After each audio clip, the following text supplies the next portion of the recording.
Ladies and gentlemen, boys and girls, welcome back to another episode of Saturday Brunch with your host with the most. And you know I'm always going to brag about having the best French toast. And that is still a shout out and a call out to Hilda Bassi and the other celebrity chefs out there. Y'all need to stop teasing me and y'all need to come on the show and let's have a conversation and have some pancakes. We're having some pancakes today. But anyhow, ladies and gentlemen, before I introduce our guest in the house today, I'm going to need y'all to make sure you press that subscribe button and make sure you click that bell because in the House Chronicles, shout out to them. We also have amazing content on other platforms to give y'all. Make sure you all follow us on all social platforms, Instagram, X, TikTok. We're big TikTokers. And now, going into today's conversation with my brother, my fellow thespian and actor, Mr. Felix Ugo Omokhodion. I got it right, eh? Yeah. Right, it's been 3 takes. I'm not even gonna lie, it's been 3 takes.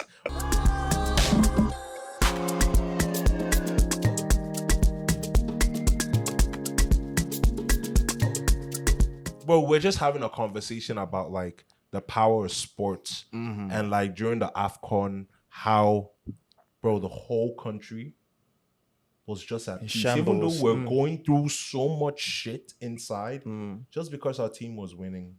Nobody said too much. We said too much. We're all just happy, bro. And just like I was saying, that's actually a political style used back in the days by the Romans. When the Romans want to keep the mob, the people, away from the problems the country is going through, they do the gladiatorial arts where you have gladiators come and fight. God. Yeah, they create all that. There was a big ass one after they killed Julius Caesar. Yeah, so that distracts the mob from the issues. So military tactics. Speaking of military tactics, you grew up in a military home. I know people would say that because my father bears the name captain, but the captain there actually is a flight captain. Tell me what's the difference between a flight captain? What's that? A flight captain is one who flies planes. So he was a pilot. A pilot, yeah. Like commercial planes. For so many years. Mask Airlines, that's Scandinavian and all that. Mask, Air France, British Airways. He's done a couple of airlines. He's been there for that. Oh yeah, for so many years. Yeah. So did he used to like take you guys like for his trips whenever he goes? Cause I know like pilots and like air hostesses they be having like a couple free of tickets. times. What's like the nicest place he took you, bro? Okay, to be honest, I think it was more like I've only traveled with him to London and back. How was Other London times back then, bro? Like what year? Can I remember? That's like maybe 10, no, that should be like 15 years ago or so. About that. But the good thing is just the experience knowing that, he's a flight captain, and that kind of made me want to be a pilot. Yeah. So I was telling myself, okay, when I'm done with school. So before you, you cheater. You cheater. So you wanted to be a pilot? Oh, yeah. What happened? Oh, well, I just got into the field. When I got to my secondary school, I got confused. Pilots, okay, do I do piloting? And I realized that I had a great affection for the arts. Now, I have a cousin, like a distant cousin who used to be a big actor, who is still a big actor, Pat Atta. Yeah, from my mother's side. So we got closer, and I was always following him to different movie locations back in old Nollywood days. And I started Asaba days. It wasn't really Asaba, but then, Lagos, but then we used to have, there was shoots in Sule, and then Lekki was just like fresh to filmmakers. Well, it was still just road, like just gravel. In Lekki, Lekki was still developing. We didn't have the roundabout. I remember how we didn't have the roundabout. Exactly, it was still developing, and we used to live in Ikeja, by close to the roundabouts in Ireland. So we used to come to Lekki, and then lots of shoots there, and then Surulere, of course, which is like the birthplace of Nollywood, Surulere. And then I started I did not know that. Surulere was I'm gonna act like I knew that. literally the birthplace of Lagos Nollywood as we know it today. Why Well, most of the production houses, like Lagos Island, because like we have like the theater there. We have what's the name of that? The National Theatre. Yeah. Yeah, the National Theatre is there, but then again, we had so many production houses in Surulere. There's still a lot of them here. The old filmmakers, the likes of the Zebe Giros, the OJ Productions back then. A lot of their offices are in Surulere. Where did they shoot the KKB show? KKB. You I remember have the no KKB idea. show? I know about it. Where did they used to shoot the KKB show, bro? KKB. Great times. Oh, Great yeah. times. Oh, yeah. But speaking of childhood, I just want to take you back. When you were 3 years old, you and your mom, you moved with your mom. You were staying with your mom. How many siblings do you have, first of all? Only child. So you're your mom. Yeah, it was just me and my mother. What happened? Well, my parents separated. I was about 3 years old when they separated, and then my mother. I know my father went to he went to Holland. Then he relocated to Holland, and I stayed with my mother. And literally, I learned just about everything in life from my mom growing up. So I reconnected to my father the year 2003 or 4, about that. I can't remember exactly, but What age? I was already grown up. I was in secondary school, actually, Wow. when he came back. And you know how it is. We kind of try to mend things and, just say bygones be. Yeah. But growing up with my mother, I would say I enjoyed the journey because my mother was more like a father and a mother. She's a very strong woman. Anybody you seen walking away? She's from Imo State, right? Yeah, from Imo State. She's a strong woman. She taught me a lot. She taught me how to be very prayerful, especially how to trust in God. Because she's a grounded Deeper Life. You know Deeper Life Church. Yeah, that kind of thing. So every time I don't even think it's just deep. I just feel like Igbo women is in their blood. Yeah. It's like my little sister now that's 22, even in Gen Z, but she started speaking in tongues, bro, during morning prayer. I was like, bro, what is going on, bro? That's this blood has touched you. I was like, bro, just like Igbo women in general, bro. Yeah. That's how the Holy Spirit's in them. Say, my girl, all over the whole. Anytime they want to beat you to be preaching Bible verses, I'm like, bro, are we in church or are you disciplined? Mine was crazy because my mom literally made me host Sunday schools. How do I put it? In the house, where I had to preach for even my cousins and her. Wild, so that was a good development for me because it made me closer to God at a young age. I had to teach the word of God. Wait, we're using all them daily devotionals. Oh yes, Daily I use that. Then I use the Bible. Then what I have to do is this: I prepare for it. I go to like one chapter. I read it. I understand what it's about. Then the lessons I draft out my topic for that day. So as a kid, that was use the daily guide as a guide. Nah, as a kid, I literally. So most people thought like, oh, this guy, you have pastor tendencies. Like you have. I was like, hell no. They had no idea that the Lord had other plans. Throughout your career now, you wanted to be a pilot, a pastor, but you ended up being an actor. Is there something in the middle that we're missing? Maybe chef, musician? Do you ever think of those other careers? No, but basically, I think it's been the word of God as my foundation, which makes it always almost feel like I've got this ministerial aura whenever I'm around people, because even when I'm around people, I don't know when I start literally talking about the word of God. I think it's just something that just sticks to you, especially when you started doing those things when you were a kid. Then of course, I always wanted to be a pilot. I still feel like maybe when I'm close to 50, I'll decide to just enroll and start doing something. Can you fly? Do you have can you fly? Let's just stick on, can you fly? Right now I can't fly. But acting school, I have to go to acting school and get a film. I said acting school. I have to go to flight school. Then from there, of course, you get your license and blah, blah, blah and all that. And the good thing is I know all the procedures because my father is one. Okay. Yeah, everything won't take me more than 3 to 4 years. Is it? Yeah, if you know what you're doing. It won't take you more than that. And then I could decide to fly local or international. Does that have his own plane? Or on charter. Oh, no, he doesn't. But I know all these pilots be like keeping you save up and because they're so... And they'll just be flying on the weekends. I know a pilot that lives in my estate. Sometimes when he's just feeling down, he just flies on the weekends. Just goes to Abuja and comes back. Big boy things.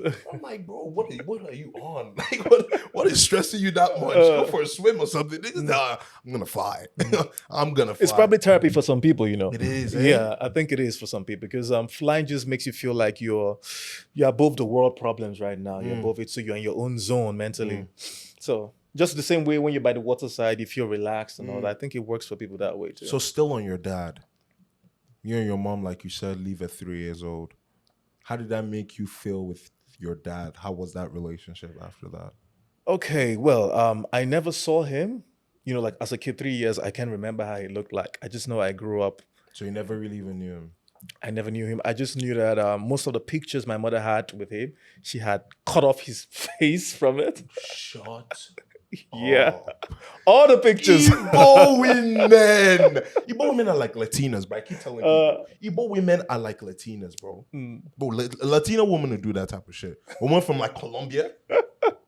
Oh my goodness, bro. But continue. So it was crazy because I'm like, Mom, what's going on? How come all the pictures is out? And whenever I talk about him, I just saw the way her mood changed. So I knew it was not a pleasant experience. I just respected that. But, I went through primary school to secondary school. Secondary school, I started getting teased by some of my mates that, oh, everything about you is your mother, your mother, your mother, your mother, your mother. What about your father? Don't you have a father? And as a young guy, I was always like, when am I going to meet my father? At least let me just know who he is. And I remember vividly that there was a day I just knelt down to God. And I cried. I was like, God, can I at least just meet my father? Can I just know who he is? Guess what? Following day, he came to my mother's office. I don't know how that happened. Following day was the day he came to my mother's office, tried to reconnect with me. So you were not even, you know how like some people, like especially in the African American community, the dad is not in their life and they resent the father, and like you were looking for a relationship. Yeah, I was looking for a relationship because I think in my mind I just wanted to know what really went wrong, and I think at some point you just feel like I need a father figure somewhere, because I've been hearing, like I said, most of my friends are like, it's only your mother you keep talking about. I want to experience the other side. Because not like I ever lacked anything from my mom, but just I wanted to feel. Did you think your mom was enough? Because I'm in college. I talked to one of my friends who didn't grow up with his dad. Yeah. And I genuinely asked him, because the stigma of single parent home, or the kid is more prone to this and that and this and that. And he's a good kid, bro. Went to college, first in his family. He's doing his thing. Shout out to Cam. Was your mother enough for you as a parent? Or did you feel like you were missing something? I think my mother was super enough. Super enough because basically she was like a father. She was always there. She's a workaholic, by the way. My mom. How many jobs? Oh my goodness. No, she works with a chemical company, production company as the production manager. She's been doing that even up to now for like 40 years.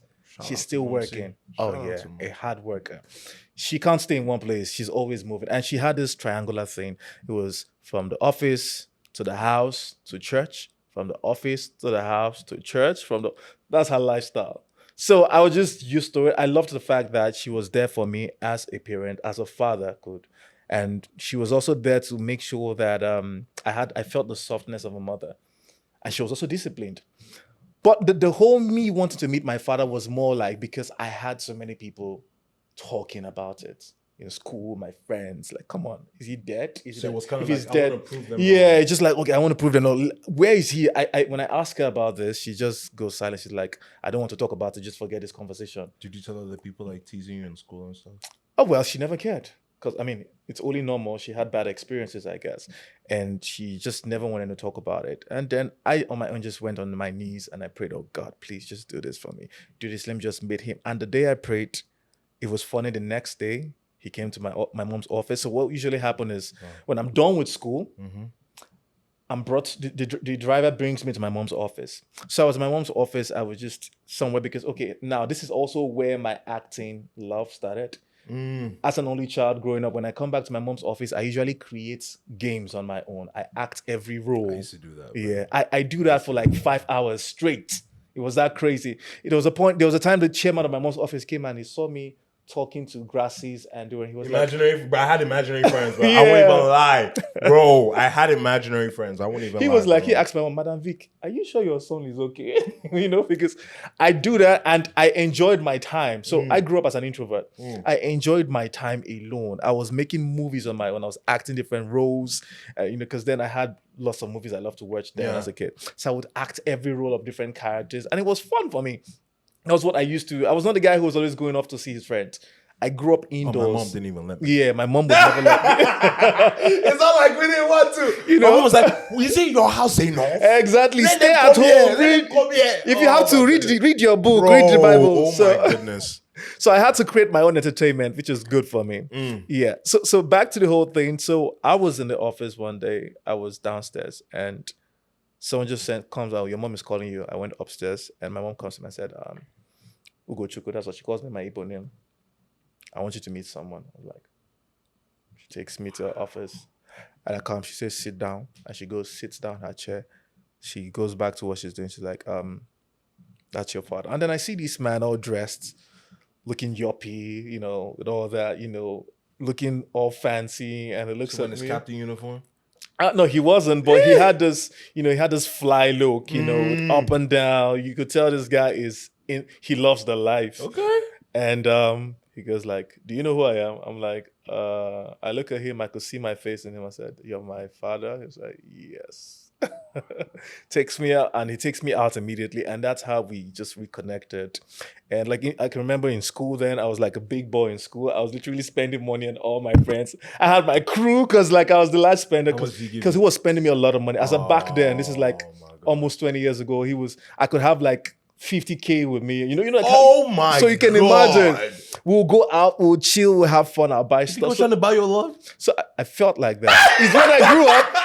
When I grew up to a certain level, I started finding, maybe he was trying to buy my... Bro, and my mom got jealous at some point. She was like, now you're talking about your father, right? So did they get back together?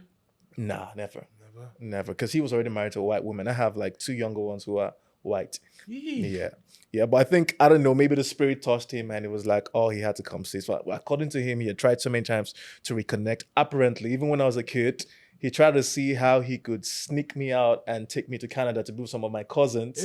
But my mom was ironclad. So is he still in Canada? No, he was based in the UK.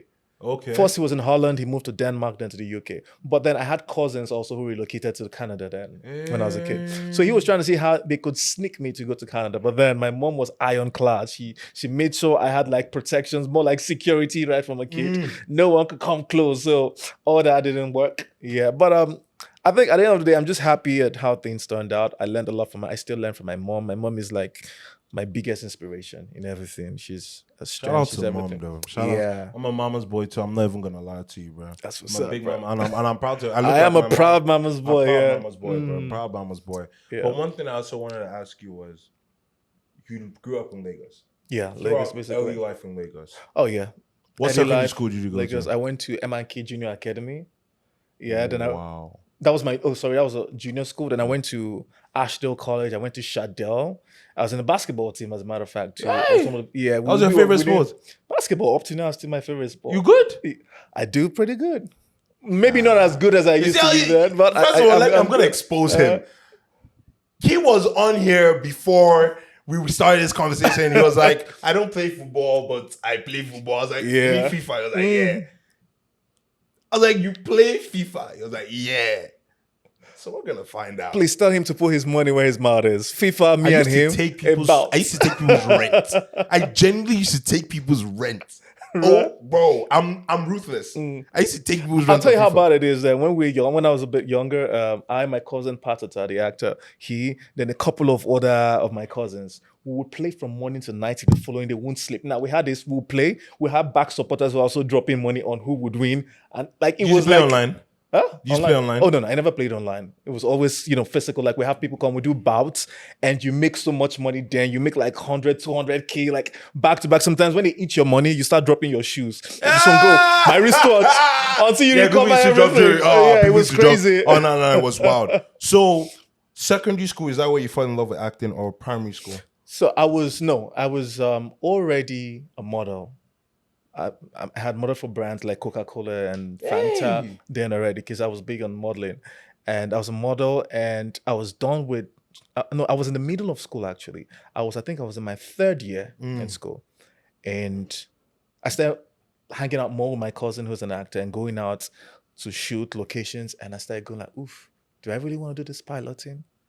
Okay. Well, so you were still thinking about being a pilot when you were because I was loving the whole thing. And I'll tell you how I started acting. I was telling myself, just focus on the pilot thing. I think that's what you should just center on. I was at home one day, the TV just popped up, and I saw an advert for...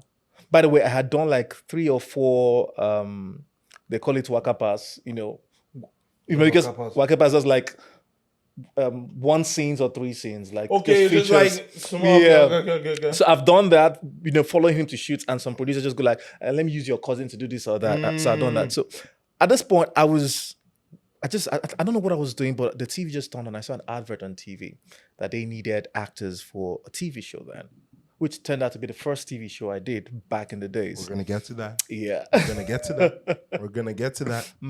Nah, but you already brought it up. First, debut TV series. Say the name. One Love. Yeah, that's the name. One Love. This is my question for you. One Love, or Celebrity Marriage. Which one do you think puts you out there more? Because I feel like there's a difference between, for an actor, a difference between a debut and what everybody was like, they finally noticed you. I have my answer, but I want to hear yours. Okay, I think it works in a weird way. Back then, we didn't have like so many movies apart from the old Nollywood. We had TV shows like Everyday People, One Love. We had Fuji House of Commotion, Super Story. Those were the big things, and there was nothing like even the African Magic then. So when you watch TV, these are the shows you make. Yeah. So I started doing One Love. I took over from Frankie Sense to start doing One Love, playing the role of Biodu. I did that for like 5-6 years or 7, if I can remember, playing the son. And it was something we were shooting like every time. And I feel like that made me more like a household name. Back then? I just want to know. Oh shit. Because we shoot for like 3 months straight. We'll all live together. But they made it fun for me because we had times we go to the club, and luckily for us, the woman playing my mother, Vivian Anani, she was the secretary to the governor of Night Shift Collision back then. I don't know if you ever remember the club then. It was a huge one. Governors used to come to that club then, Night Shift Collision. So we used to go, like if we had a break, like after shoot in the evening, we, the director, will go to Night Shift Collision, we'll party hard, then we'll come back drunk. Sometimes you see some people throw up by the side of their bed. And then we have to shoot in the morning. You see the director's eyes is red. Actors. Damn actors. It was way fun even than now because then we partied hard. That's crazy, everybody's eyes would be like this, but we have to shoot. Yeah. And we work like a family. So it made me enjoy my experience throughout the TV shows. And then after doing One Love for years, in the middle of One Love, I started doing other TV shows. I don't think there's any actor who has done more TV shows than I have in Nigeria. Because I've done like a lot of TV shows playing lead characters. Yeah. I was on like 12 TV shows playing lead characters back then. Were you ever in Tinsel? No, I never did Tinsel though. But even then, at a point, there was no Tinsel. It was later Tinsel came. I did Super Story. I did Bella's Place, One Love. I did Two Sides of a Coin. Like there were just so many shows. Wow. Echoes with Galaxy TV. How was Super huge. Story, Super Story was fun. It was fun. Super Story. That song is bruh, every Sunday I did not miss a Super Story episode. And then Fuji has a promotion. Oh yeah. They made our childhood better. Oh my god. I don't even think I started watching cartoons. I watched more of Nigerian shows than cartoons. Cause I used to watch KKB show.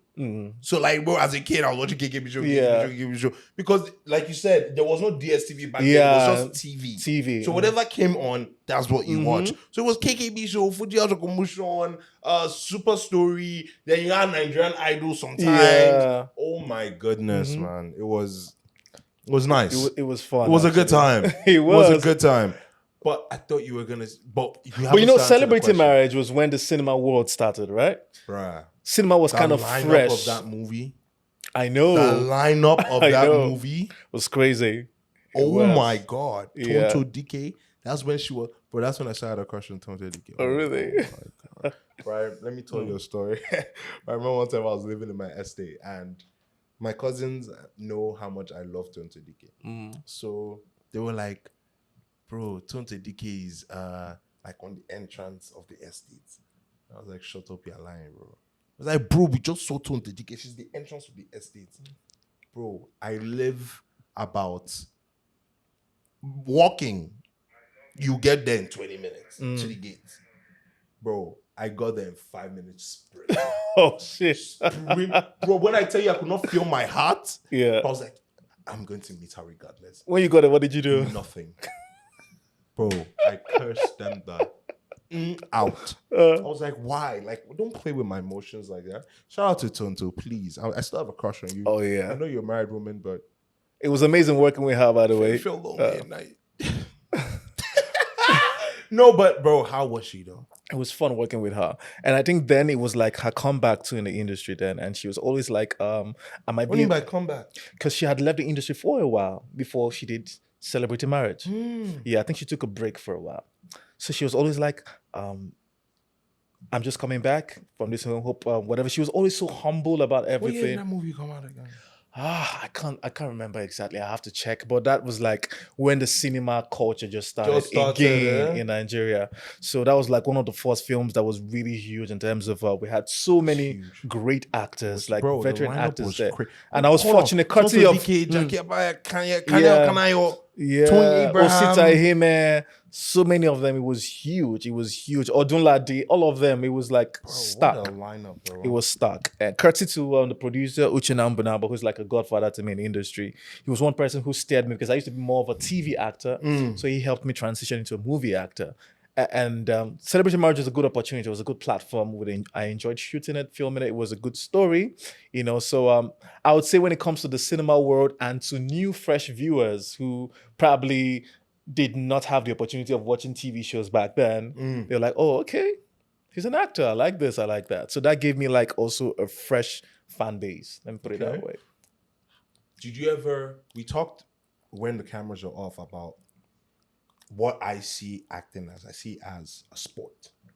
I see it as competition. And I bring an athlete mindset to acting, whether it's in auditions, whether it's on set, whether it's in performance. I perform as an athlete. So I'm very competitive as an athlete. Celebrity Marriage was filled with a lot of athletes, a lot of star-headed athletes.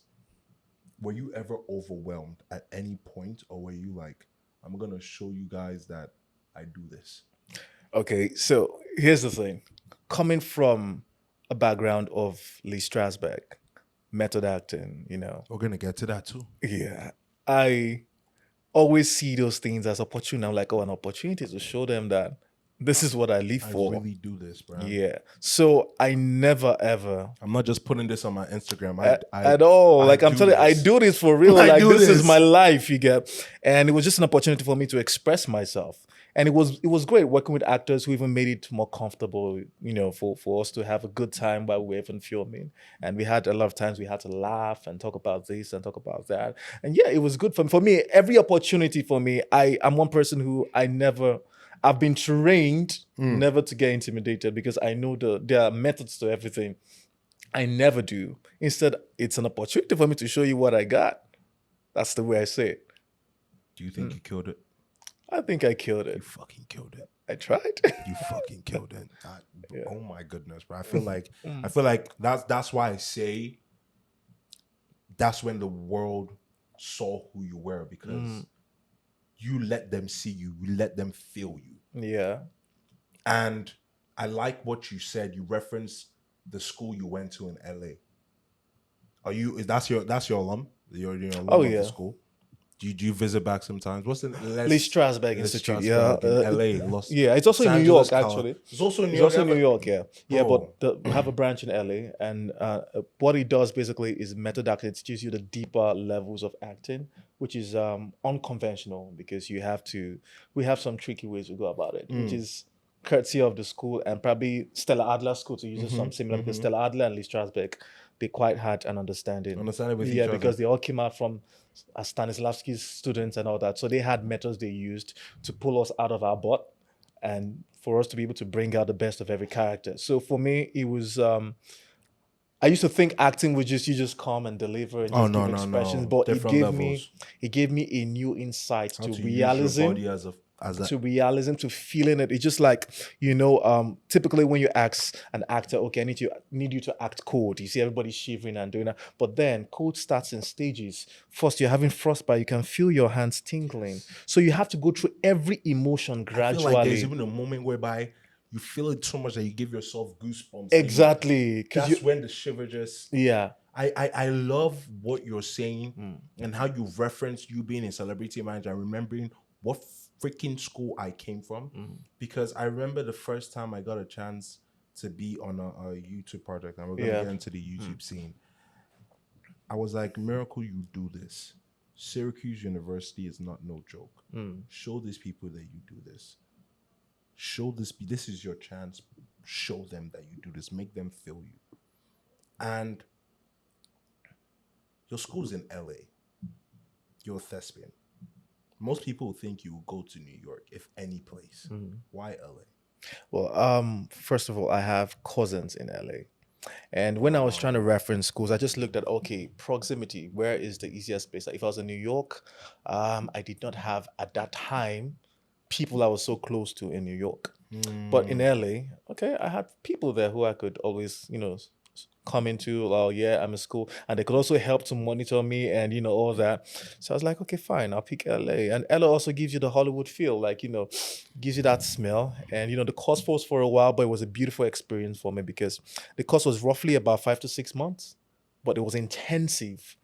It was intensive, and there's a way they just packed up the teaching so that, because it's a short time you have, but then they make sure that they drill it into your skin. It was like, people thought I took a break from Nollywood that period because I was like off scene, but I took my time to just try and become these. It was so crazy. We had some very weird, unconventional ways to get into characters, which has built me to be the actor I am. And although in Nollywood right now, we do not do too much of character acting, apart from the great things we are doing now in cinemas, which is fresh. Did they teach us to be a method actor? Oh yeah, because we have, like, the styles are drilled in my brain of how to get into. That's dangerous, bro. Oh yeah, method acting is dangerous. Oh yeah, because if you do not understand how to even pull out of characters, you might stay in a character for too long. Bro. Yeah, but in Hollywood, we do drama. We do drama mostly. So you just pick a bit of the things and just infuse. But when you want to really go into the depths of characterization, there's a lot that comes to play. You have to forgo yourself. Do you know who I think is a great method actor in Nigeria? This guy that played in this movie that coupled, not just AMVCA, the last AMVCA. He played as he had a scar. Chidimoke? Yes. What was that role again? That movie that Shantytown, okay. His role in Shantytown. I talked to this man in AMVCA. He was still in his role. He was still using the voice. I was like, bro, that's scary, bro. Like, he's a deep method actor. He's crazy. And I don't think Do you think they teach that in Nigeria? I think you have to learn that. I don't think they do. I think probably maybe there are some schools that try to bring out some methods. Yeah, but method acting is strictly deep. Yeah, it's not it's not the norm, because sometimes you have to go through. I'll give you an example. I'm not quoting any school teaching this, but picture I want to make you get into a character to understand the depths of your mind, and I have to give you drugs to first to know the depth of your mind, because sometimes there's some drugs you take that your emotions are like buttons, and I have to give you that to first just understand what your mind is capable of, and then after it I tell you don't do drugs again. I'll give you a picture. Coming to class, everybody's in class, and then I say everybody should get naked, completely naked, and you're gonna attend class like that for 1 week, because I want you guys to lose identity of yourself. My teacher did that shit, bro, but not completely naked. I'm just giving give me not underwear. Yeah. No, so examples, for you to be comfortable and confident, stage, exactly. Your body, you're gonna perform this scene in underwear. You're gonna perform this scene in a different position. Yeah. Just oh my goodness. So because by the time you are able to put off the fear of the audience, what would they think about this performance? Am I gonna do fine? And you are able to concentrate on who am I right now? What am I? Because you have to lose your name. You will now begin to leave the character. And you know how it is for us. You have to build a backstory for your character. Sometimes the writers most times don't give you that. You have to create a backstory that brings life to your character. And you have to live in the character throughout that period. So it just makes you forget that other things exist, but only that character you are in, who you are, because you are no more the character. Yeah. You are it. So it's a deep way, which usually you would need time, which is not like how we should. Yeah, how we should in Nollywood. Even after training, you still need to. Yeah, exactly. Every day, but it's a beautiful experience because you get to experience what the life of that character is like. if it's the pains, you get to feel the pains for real. So you're even when you're reacting to scenes that are painful, it is real because you're now feeling the pain of what that character went through in that particular whatever What's the most research you've done for a role? For a role. Most research you've done for a role. A role. Okay, let me talk about the ones film in Nigeria because I've done a couple of most research I've done for a role. There was a movie I did. Weirdly, it's a YouTube movie. I had to play a man who had a scar on his face and who was an eye doctor. So usually the writer just wrote the story. It was a bit washy because he didn't know even as an eye doctor, there were different departments. You had those who were specialized in creating the glasses, the optometrists or something like that. Then you had the ophthalmologist who was actually the one who does operations. Then you have the optometrist who was different, whose own is to give you eye care and all that. But he just mumbled, he jungled everything. So I had to do research more about it. I had to create, as a matter of fact, I literally redrafted a lot of the scenes on my own. I had to do that. And luckily, the director is someone who just understands the way my mind works. I had to do that. It was a lot of work I had to do at a short period of time because you know how YouTube movies can be sometimes. They just come, So I had to do all of that. And because I felt like there was no too much depth alone to what the character was supposed to be, I decided to create a hunchback for the character to add to that. So the character had to have a hunchback, kind of, which I had to make sure that the director connected with what I was saying, because that was something that was going to give the character more depth, even with the scar, the hunchback, and being a doctor. Because the whole idea is that he was a doctor who had all these deformities, but he was helping people to get better. But then he had insecurity about himself in his relationships. So it was more like women could not pay too much attention to him and all that. And he falls in love with a girl who had an eye problem, who was literally blind. Falls in love with how she falls in love with him because of the way his voice was always soothing. I had to tweak it because, I mean, that's what filmmaking is about. Nobody sees what the writer writes, is what the performers do that people see. And you read a lot of places where I have some role models who I respect, like Sir Daniel Day-Lewis, Dustin Hoffman, the great Marlon Brando. Come on. Yeah. I mean, I love Denzel, what Denzel does. Leonardo DiCaprio. You see, most people would tell you Denzel was usually like a character force. A character police, rather. He would tell people, he would question directors, why do I have to do that? Yeah. Why does the character have to go there? Yeah. Because the whole idea is for you to get into the minds of the audience, to understand what would the audience even see about this, even when you're doing something. So it has to be realistic. You get what I'm saying? Because a lot of times you watch some movies and you're like, oh no, man, I wouldn't do that if I was him. So these are things you have to put to play together with making your characters have strength. So even when the professionals who are doctors, who are in that field, see the character, they say, oh yes, that is something that this character should go through. Oh, that is true. That is how it should. So I had to create scenes where I was doing all that because it was not part of the script. And I had to do it in a short period of time. I had to do my research. Why I call it the biggest research is because I had limited time, but I had to come up with a lot. Yeah. And beautifully, the movie was an amazing one. I watched it and I'm proud of myself. Still on Hollywood. Yeah. Still in Hollywood. Still in LA. Movie life. Hollywood. Big time. Huge time. America. So many opportunities. Did you ever taste Hollywood? You talked about the smell. Did you ever taste it? So here was the beauty of it for me. I came to study to get the knowledge I needed. And of course, I did a couple of shows in school, which eventually gets shown. Even Universal Studios, we used that to do a couple of things. But for me, because I was working with a short period of time to come study all this and get back here, because the whole idea was I felt charity begins at home. So let me harness this fresh knowledge I have in this field, take it back home and kind of redefine that space. Because, I mean, Nollywood is springing forth. It's connecting. Yeah, and redefine it. And then I always say something, in Hollywood, if you're not living there, and it's expensive. And not just that. Guess what? Hollywood will never pick an RMD over a Samuel L. Jackson. They always pick their own first. You get. So there's that, because we still have a lot of great actors in Hollywood that have not still been able to get to the limelight as it should be. Do you think that's why we haven't broken into that market? I think so. I think it's highly competitive. We think Nollywood is competitive. Or do you Hollywood think is we're not- way. I feel like we're not good enough. I feel like. I feel like this is my problem with Nollywood.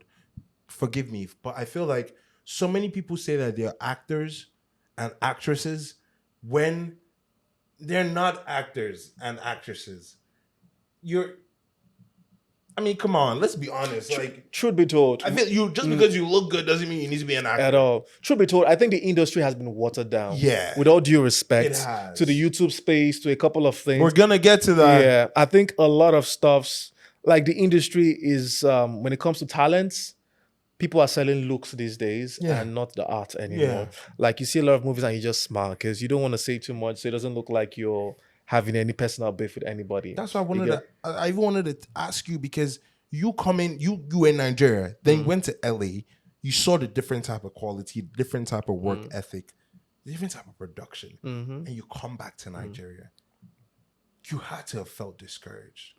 Oh yeah, it's discouraging, but the fact is, Nigeria is home, and we know, I have an understanding of how Nollywood started in Nigeria. We don't have the structure they have. That's one key thing. They have structure, a very strong structure. They have a working guild. They have a lot. Like, before we can even get close to that level, there's a lot we need to work on. And they've had government backing for a long time. And so people trust in that industry. SACTRA is even more powerful than Hollywood because of Bollywood too. Exactly. So it's Nollywood just came out from a couple of people who bring their funds together to make good movies, to make money. It even started out with people. Okay, back in the days, we had professionals who started it, and it sinked into the level where they were the marketers who did not know anything about film, who were now the big producers. So they just contract people to produce for them. It was not about talent. It was about who could sell their film. And then it moved over to where we have the TV platforms like African Magic, The Rock, that we're calling the shots more like, because they were the ones who were getting content on their platforms.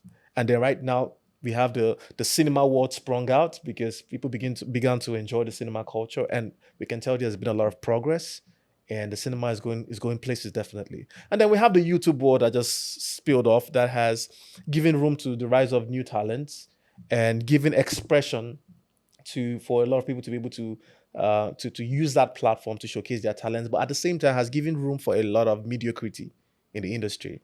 That's why you have a lot of wishy-washy contents these days, and they all term everything as Nollywood. Well, it is what it is. It would have been, if we had structure, there's a way that certain contents that are not up to par would be restricted from getting attention in the audience. There's a way it would be that only actors who are trained, or actors who truly have what it takes, would be the ones showcasing their talents in movies. So do you think YouTube is killing the quality of the industry? Huh? Do you think YouTube that just came in is killing the quality of the industry? I think it has both. It works both. YouTube came in and created a larger job market and created opportunities even for those who felt like, look, they were not getting enough opportunities. Yes, they were not getting enough, and they had talent, and they have talent. And also it makes you now, you can be a producer. Yeah. Like back in the days, you can produce your stuff and float it on then you now choose the quality you want to put on your platform. You now create the template for your platform. But then at the same time, it now opens doors for just anybody to walk into the movie space, create content, and just put it on a YouTube platform. And you just see a lot of crazy shit, a lot of rubbish content. Sorry for using that word, but you see a lot of things these days. You get, but it does not take away the fact that we still have a lot of good content on YouTube. But then maybe if we had a structure, there's a way that all this will be able to, what's the right word? There'll be a way whereby we'll be able to only make sure that quality content are what comes out to the audience. You keep mentioning this word structure, and still on Nollywood. Yeah. What is holding us back from just crossing the line of maybe not competitive with Hollywood, but at least competitive with Bollywood? Even the Korean scene has taken is far ahead of us, and we started before them. So what is holding us back? What, like, how can we? Is it that structure? It boils down to structure. What is, break it down to me. I'll give you an example. Now in Hollywood, we have film production houses. We have so many huge studios for production. We even have studios that support. That's like if you do not have enough funds, you can source for funds, and the studio will partner with you because they think you have good content. We have from everything. You've been to Warner Bros., right? From everything, you can see that there is a level of professionalism in it. I'll give you an example. Even down to ethics in filmmaking. When you're filming abroad, you can see when there's an action, everybody goes quiet because people understand that it's filming taking place. In Nigeria, you can hear an action, you still see one sound man is talking to another person, and they forget the fact that the actor has a lot he's dealing with. You don't need. So if there's a structure to be able to get these people will be trained in a way where they will understand what their work entails. Crew, now everybody walks in to become a crew member, but crew is a key department in filmmaking, down to the makeup artist. The makeup artist / makeover artist needs to understand what their job is. They should have a book for it. I feel like every actor and actress has a bad experience with all them PMs. Oh, and yeah. makeup artists and all of them. Yeah, so every department, you find out that there are very few professionals in the space. It's all about additional content. And you even see a production manager, I give it per se. Production manager's own mindset, the way they are trained is make a movie as fast as possible. Make your producer proud that he cut costs, a slimmer budget, and you shot in maybe a few days. That's what he thinks his job is. He's not even thinking about the quality of the content. He's thinking about being able to shoot the job fast. And then you find out that there's a problem. Because you see them rushing the actors to get into characters, rushing the actors to do this. They're not even paying attention to even the details that are needed in a scene. They don't care about the art. So all this boils down to, if there was a structure that trained these people, if the guild or the industry had come to create film houses. Now we have one, Ebony Life, right? Beautiful. We have NFI, but then because some people would say it's way too expensive. Ebony Life is like free, if I remember. It's government sponsored, Lagos State government. If we had crew members going there and studying their art, actors going there and studying their art, if we had more of that, then you find out that we'll be bringing in more of professionals into the industry. Now, secondly, structure, still on the word structure, we need larger fundings for projects. We need also larger marketing. As a matter of fact, right now, Nollywood's marketing is literally zero. When a producer produces a film, he's not sure of his turnover. You get? Even if it's a very good film, because why? There are few people who can distribute the content the way it should be. But if we had powerful distribution houses, like how many times have you seen 2 distribution houses come together to sponsor a film? Everybody's just trying to do their own thing in their own space. You get? And then it's a good thing. Back in the days, it was worse. But now I can see in the cinema world, a lot is changing. You can tell that people are coming together to do good things. You can tell that people are selling, they're doing no sprout. You can see some of the movies, not all the movies, by the way. Some of the movies on the Netflix and the cinemas are quite impressive. You say, yes, we're heading somewhere. But then all this requires the right funds. I know there was a time that Bank of Industry came out to give funds to people who want to produce, but then it wasn't everybody that could access it. Even creative filmmakers, indie filmmakers who had the talent when access that funds, because they did not know any big name, they couldn't have access to it. It was only the old names too that could easily draw that fund. So it wasn't accessible per se.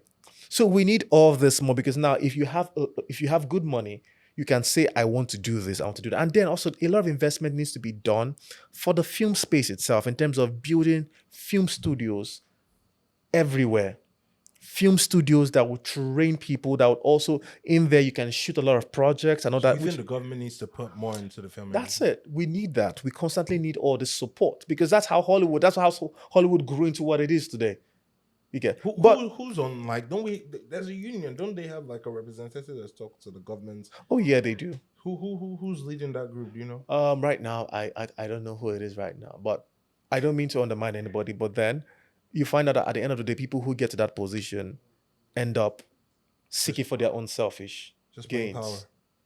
Yeah, you find out that certain people are the ones sharing money. It's not spreading out to the film industry. It's not spreading out to the creative space. You get it? Because why? See, Nigeria has a lot of problems. Down to the government, to everything. I think it's just affecting every department. Nollywood is already a household name. Not just a household name. You can see we're already influenced. We're bringing down people, even from Hollywood, to work with us because they can see what we do. I was impressed when I saw Idris Elba come down here, to come and direct. And also now I'm hearing that there's a film, Things Fall Apart, is going to be done. Idris Elba is playing Okonkwo. But why is he getting the part? Oh, well, why can't they? I feel like I missed I don't know. I missed the competition of open auditions, common audition. Like, for example, a series like Friends. Yeah. You had to audition. Oh, yeah. All these famous series that we see, Game of Thrones, they had to. But audition. back in the days, we used to do a lot of auditions. I know, but before what happened to? So how would you? I feel like this is my thing, and I was gonna throw you this. I feel like in Nollywood, they're very, very repetitive, especially when it comes to the male actors. True, very true. The same people, you Very see them true. in every movie. Very and true. I feel like it kills that movie because they're going to bring the same energy. Yeah. Despite the fact they change character, different character, you know what I'm trying to say? Like, I feel And like... the truth is that there are a few actors who actually characterize. So, I wanted to throw... Because I'm a rookie in the game. You're a vet. Why? I'm going to say it straight. Why am I not seeing you in these big movies? Why? Well, let's put it this when way. I've watched you and I've seen some of these guys, I feel like you're better or you match up with them. So what's going on? So, Nollywood is a political industry, nevertheless. Like I say, Nollywood is just like our country itself. And I think there's something about everybody who knows this, but never wants to talk about it. Nollywood is big on cliquing. Oh yeah, okay, this is my own space. I'll call only my people. Sentimentalism. I'll call only these people because they are part of my clique, my people, or this, or they are big on that. It's never been about talent in Hollywood. It's always been about who is in my clique. It's a fact. You see, there are so many great actors. I can name a couple of actors that we used to do. You see great actors who understood the pride in acting. For me, I'm trained to feel like there was a time I was shooting a project. I had appendicitis. It was swollen. I said, if I die on this set, I'll die on this set. I was going to finish that project with that. And I used that in the character. There are very few people these days are all about how can I sell my face so I get more crowd, not because they have love for the industry. When it comes to passion for filmmaking, I'm a diehard. I can die for this industry because I know what it is. For me, it's my oath to God. Bro. When you give me a character, I don't play. It's serious business for me, you get.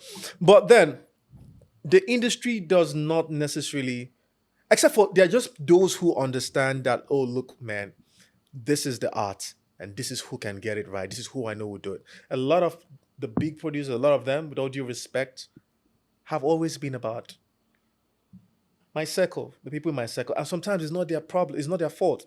It's their assistants or their own producers who, oh, let me just call the people who, they're my people. They always hail me or they always send me. People that we even need to be befriending. Yeah. The director's assistants. Exactly. So all those, they keep recycling those same people who are in their supposed circle. So it's more about sentimentalism and has never been about true talent. Do not get me wrong, there are still good actors. There are a lot of good actors still in that circle. But that's the thing, because we have a lot of political play in Nollywood. It's everywhere. It's a Nigerian thing where my people. The best don't get what they want. Not about, exactly. But the good thing about the art is that the art always finds its way to express itself. You cannot cage the art. So that will fizzle out when the time is right. That will fizzle out. And it will get to a point where even the wishy-washy ones would not be able to stay there in that space. And being a creative person, you always evolve. As a creative person, you evolve, you create your own content, you spread out, do other stuffs. towards the end of the year, I have a project. I'm not gonna talk so much about it. Okay. It's big. It's gonna be shot in LA. Okay. We have, there's stuff like that because why? I would love to audition. Oh, I would trust love me. to I will audition. shock you. I will shock you. It's big. It's in there. I don't want to talk too much about it because the producers are doing a I lot. would love to audition, bro. That's all I'm saying. It's huge. Mm. And I know something that art would always find its way to express. You can't cage art. I want to know how you will feel when I say this word. Mm. First thing that comes to your head. AMVCA. First thing that comes to your head. I try to be diplomatic. Oh, fuck yeah. that. But I think a lot of times, First thing that comes to your head. AMVCA. I smile when, firstly, Felix. You are going all about. you know what I'm doing? First thing that comes to your head. AMVCA. I was waiting for this. AMVCA. Because all of you in the industry get all. Some people are like, oh, I don't need it. I don't need it. No. I want to know. You are a competitor. You're an athlete. You've been to the best. You feel like you're the best. AMVCA. First thing that comes to your head. AMVCA. Oh, come on, bro. Still the same thing, man. I'll say my people. My people. It's my people.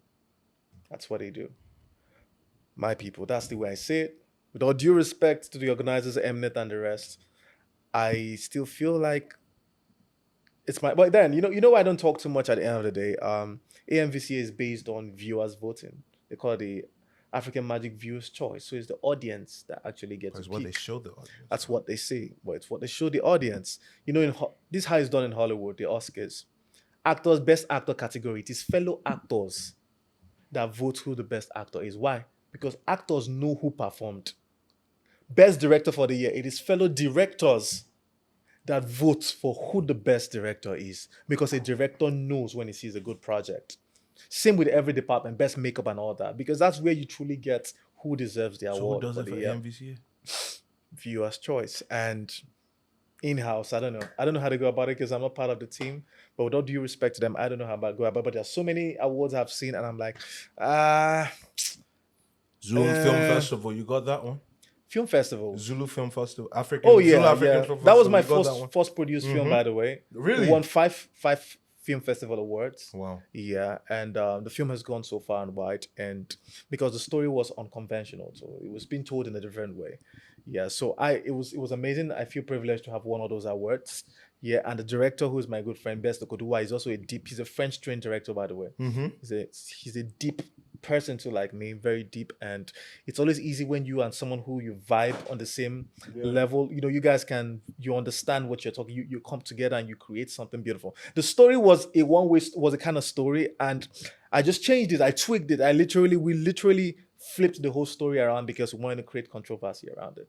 So it was a good expression. And for me, I honor more festival awards than actual awards because festivals, nobody knows me in person. Felix, don't do that. Yeah. I don't want you to do that. You know why? Do you want the AMVCA? Do you still want it? Everybody sees the AMVCA as the biggest platform for an award in the Nollywood space. Everybody sees it as the best. Yeah. But why I say I honor the festival awards is because why? Nobody there probably knows me personally. I do not have any relationship with anybody, but they saw my work. It was good enough merit. And they honored it. But in the AMVCs and all that, mostly there's relationship with everybody. Believe me. Do you still want it? Everybody wants it. Eventually. Eventually, everybody wants it.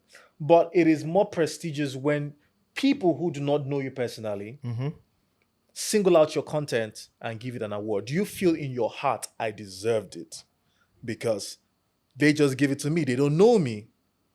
But I could tell you that there are people who want AMVCA that in their mind, they're like, and my people, now why there was a lot of controversy about 2 years ago, best female. A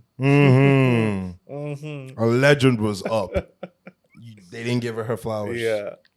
That's crazy. Well, you know how it is. For me, I just think it's the Nigerian space. Nigeria is big on sentimentalism in every field. It's not just Nollywood. It spills over to the banking industry to every industry now. Now my people I go favor first. That's the way I say it. Oh, my brother, just to end it, like I said, I'm a huge fan. I've seen your work. I've done my research, Thank and you. it's crazy how you had an amazing woman in your life. Your mother, she was the rock, and you found love. And people always say your mother is the number one woman in your life, and your wife is also another number one woman in your life. Yeah. And it was heartbreaking when I saw that you lost your wife last year. Oh yeah. And I just wanted to know like what happened and how that has shaped you, not just as a man, but like I said, we're athletes and stuff Yeah. like that affects you. So how did that affect you in the field as an actor? Okay. My mom has always been my greatest support system, and then my wife, uh, she is my biggest supporter. She was um she was one who supported me behind the scenes more than anyone else. A lot of times. And the truth is that the year she passed on, which is last year, 2023, if I remember, yeah, 2023, um, we are prepping to do our wedding. So we had gotten married by court. So just towards November that year was supposed to be like the wedding and everything. We had everything in preparation before that happened. And for me, it was 2023 was a terrible year mentally for me. But typically, as a man of the arts, I used the film to camouflage. I just buried myself with work, with characters and all that. And the way you're trained, you use even your darkest moments to bring out the best characters. So Do when you you feel give like me you an were acting in emotional, the house? huh? Did you feel like you carried on the characters in the house to like put on a Oh brave yeah, face? oh yeah, because I had to be strong. I had nobody to like go up. Everybody was just always calling me, and people were calling me, trying to reach out to me to know how I was doing. And someone who I must show respect, even here on this platform, who tried to reach out to me a lot of times, Messi Johnson, with all due respect, thank you so much, big Amazing, sis, you're amazing, amazing. amazing world, Yeah, man. she was reaching out to me Amazing, always and telling amazing me girl. that if you need anything, I'm here. Like, this is personally, it was a moment where because I felt like I hate to be a victim, yeah. So I don't like to be pitied.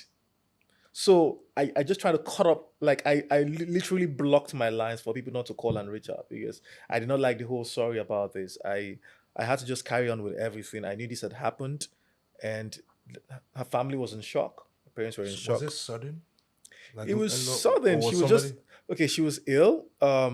As a matter of fact, I was even on the set when it all happened. She was ill. She went to her family because her family just came back from Canada and she was around. So she went to see them to spend time with them. She was there for like 3 weeks plus, and all of a sudden, she wasn't feeling too fine. She was taken to the hospital, and okay, fine, she's in the hospital. The mom was like, she's fine, she's good because the mom is a matron, an amazing woman anyway. We're still always connecting even up to now. So communicating, oh yeah, I was calling, oh, is she fine? Is she good? And all that. Yeah, she's fine. She's getting better. And all of a sudden, she had a relapse because they had to do like a blood transfusion. She had a relapse, and her organ expanded, her liver expanded or something like that. And I was like, what the fuck? Okay, they were like, oh yeah, everything was gonna be fine, whatever. So I was shooting even a location, I was filming. And when the mom who's a matron tells you everything will be fine, she Yeah, understands that better. yeah. And to me, I'm like, okay, she go. We were talking, we even spoke that morning, and she was like, she's getting better. She's getting better. Only for me, when I was done shooting, I was shooting somewhere that Aja side, down. The network is so bad around that area. And I think by the time I was done filming, I drove back home. I got home in Lekki Phase 1. And my network came back. I saw lots of messages, missed calls, and all that. I was like, what's going on? I tried reaching, nobody was speaking. So I had to call her kid sister, immediate kid sister's husband in Canada too. And I was like, man, she's gone. I didn't sleep throughout the night. That she's gone. She passed on. That they've been trying to reach me on phone. So it was a very traumatic period for me mentally. I was like this throughout the night, from that night till morning, and I had to be on set the next day. That's how mad it was. I had to be. Did you get set? I still had to. I'm not gonna hang anybody's project. I'm not gonna hold their project down. I just had to because you know how it is. A lot of people might not really You're understand. fucking athlete. I had to, and I was in shock. I went on set. I was filming because literally nobody knew at that point. It was just me who knew what had happened. Nobody in the industry space knew anything. And I was filming, but I tried to make sure nobody saw that I was distracted. It was like towards the evening, I literally broke down, and um, it was a crazy period though. And then the director, who's a close friend of mine too, he saw that and all that, and they had to just rush to get me done so I could leave.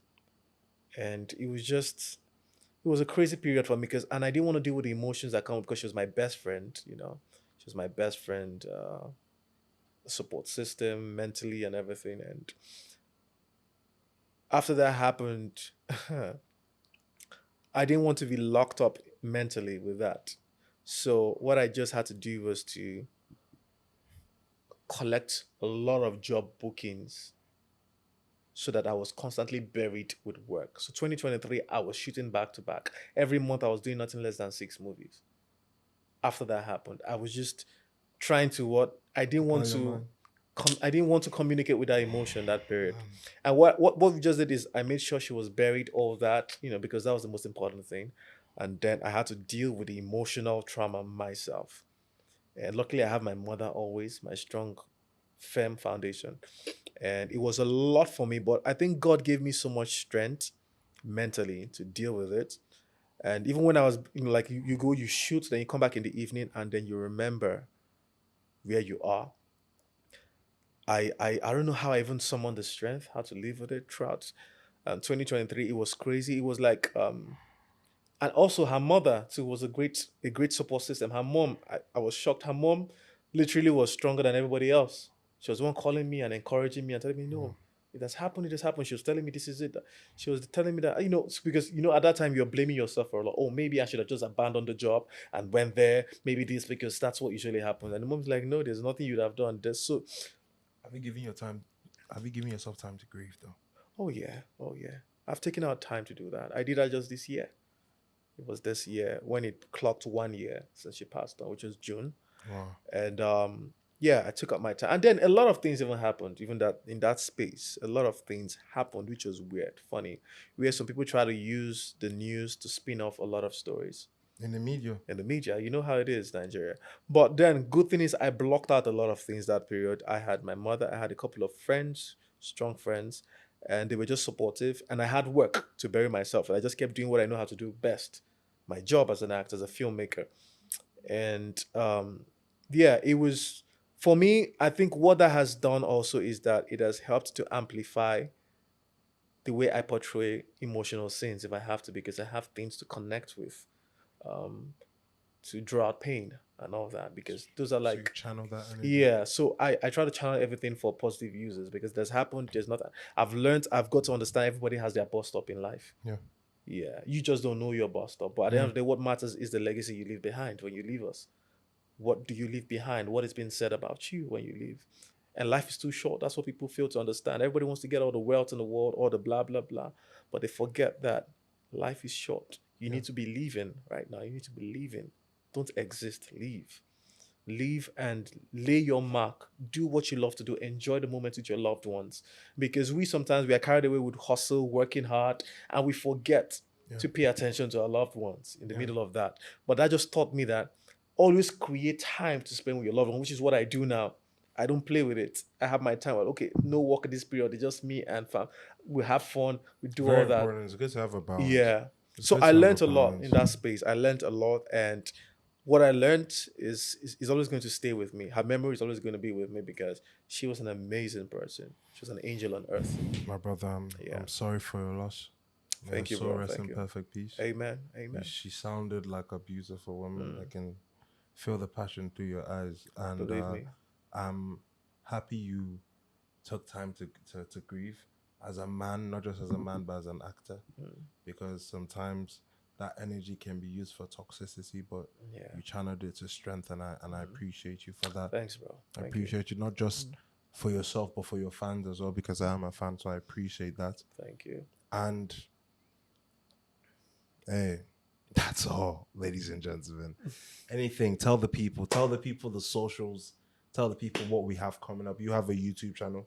Oh well, weirdly I don't have yet. Not yet. No, You're yeah. probably gonna start I, one, eh? yeah, I know everybody's I knew jumping it. on that trend I because knew you're gonna start one. Felix, you're yeah, gonna start but you know one. there's something about me. I like to study trends first before I jump into anything. I know right now a lot of people just see the YouTube space. Oh man, there's money in it if you can create good content. Everybody's jumping on it and all that. But I don't. I'm not someone who just does something without understanding the market and how Yeah. it operates. So I take my time to study. I'll study those who succeed in it, those who are still draggy, and understand where the mistakes could be or whatever. So I'm taking my time Okay. to study all of that. Okay. So eventually, by Okay. God's grace, I'll Okay. still get to that space. Okay. Yeah, I'll still get to that space. But you know, I'm What still. we have coming up though? What do we have coming up? Oh wow. You talking about big movie? I know you don't want to spill. Oh yeah, based on the contract understanding I have with them. Okay. Because I'm not supposed to talk about anything that has to do with it until when it's already in production. Okay. When we start, yeah. So That's we're huge. we're looking forward to starting towards the ending of this year. It's just certain things they're trying to, fix at the end of the day. Okay. And yeah, it's gonna be something huge, something that would be wonderful, really wonderful. I don't You're want to gonna call tell us a genre, romance, comedy, uh thriller. it's a Action. blend of so much. Yeah. And as a matter of fact, they are looking, this is more like an expo. They are looking to have Will Smith play like 3 scenes. Shut up. I'm Shut up. joking, yeah. So they are Shut still, up. those are some of the things still in work. Shut the fuck I am up. playing, bro. Will Smith? I am playing. Like the Will Smith, Fresh Prince? I am playing. Now this is a story all about how... They are looking to getting him on board for just 3 scenes or 2 scenes. Oh about my that. goodness. Yeah, so it's hugely sponsored, but it has a lot in play. Which Are they're you gonna trying be the to first tidy up. Nigerian to act Will Smith? It's not just me. There are a couple of Nigerian actors. Hey! There are a couple of I them. hope you get the first Yes. scene. I'm not, I'm not going to say much because I'm restricted. Okay. Based on my, I'm restricted from saying too much about it. But it looks fresh. It looks like something good, and I like to jump on things like that.